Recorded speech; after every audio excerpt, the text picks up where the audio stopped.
तो बच्चों चलिए प्रश्न को समझते हैं। प्रश्न है अभिकथन इलेक्ट्रोफिलिक अभिकर्मकों के द्वारा एल्कीनों पर आसानी से आक्रमण किया जाता है।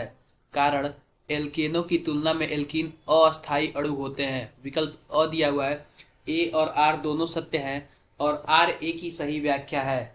विकल्प ब दिया हुआ है, ए और आर दोनों सत्य हैं लेकिन आर ए की सही व्याख्या नहीं है। विकल्प स दिया हुआ है, ए सत्य है लेकिन आर असत्य है। विकल्प द दिया हुआ है, ए असत्य है लेकिन आर सत्य है। विकल्प ई दिया हुआ है, ए और आर दोनों असत्य है। तो बच्चों आओ सबसे पहले हम प्रश्न की मुख्य अवधारणा को समझते हैं कि प्रश्न की मुख्य अवधारणा क्या है। लिखते हैं यहाँ पे मुख्य अवधारणा। तो बच्चों मुख्य अवधारणा में हम यह देखेंगे सबसे पहले हम बना लेते हैं एल्कीन बना लेते हैं। हमारे पास एल्कीन कुछ इस प्रकार है, लिखते हैं यहाँ पे यह कुछ इस प्रकार का CH2 डबल बॉन्ड CH2। अगर बात करें बच्चों एसर्शन की, तो इलेक्ट्रोफिलिक अभिकर्मक के द्वारा एल्कीनों पर आसानी से आक्रमण किया जाता है। तो हम बच्चों कोई एक इलेक्ट्रोफिलिक अभिकर्मक लिख लेते हैं, यानी कि हम Br2 लिख लेते हैं। यह इलेक्ट्रोफिलिक अभिकर्मक है। यह आसानी से अभिक्रिया करके और कुछ इस प्रकार का उत्पाद बनाता है। आसानी से अभिक्रिया करके कुछ इस प्रकार का उत्पाद बनाता है। यह इसलिए बच्चों क्योंकि यहाँ पे जो एल्कीन में पाई बॉन्ड होते हैं, लिखते हैं यहाँ पे एल्कीनों के पाई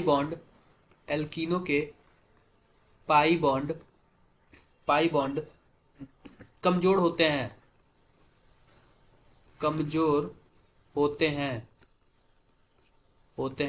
और आसानी से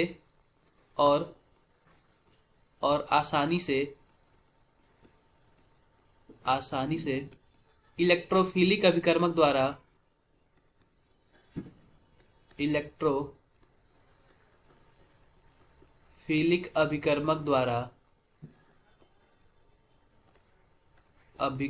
द्वारा क्रिया कर लेते हैं।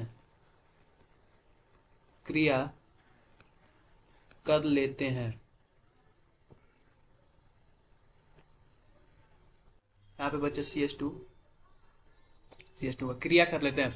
बच्चों बात करें कारण की, तो कारण हमारे पास ये लिख देते हैं, यह एसर्शन है ए। और कारण की बात करें यानी कि रीजन ये, तो एल्केनों की तुलना में एल्कीन अस्थायी अणु होते हैं। लिखते हैं यहाँ पे मानो बच्चों हम कोई एक एल्केन ले लेते हैं CH3 और कोई एल्कीन ले लेते हैं CH2 डबल बॉन्ड CH2। तो यहाँ पे दिया हुआ है कि एल्कीन अस्थायी अणु होता है। लिखते हैं यहाँ पे एल्केनों की तुलना में एल्कीन अस्थायी अणु होते हैं।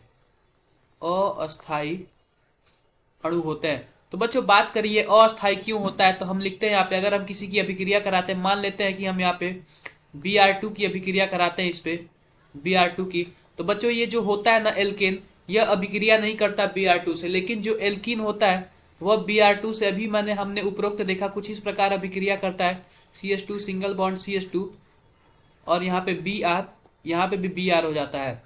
बच्चों इस प्रकार हमने देखा कि जो एल्कीन होता है वह अभिक्रिया कर लेता है, जो एल्केन होता है वह अभिक्रिया नहीं करता है। कारण इसका इसलिए है ताकि ये जो यहाँ पे जो पाई बंध है ना वो बहुत ही कमजोर होते हैं और ये अस्थायी होते हैं। इसी वजह से जो एल्कीन होते हैं वो अस्थायी होते हैं और जो एल्केन होते हैं वह अस्थायी होते हैं।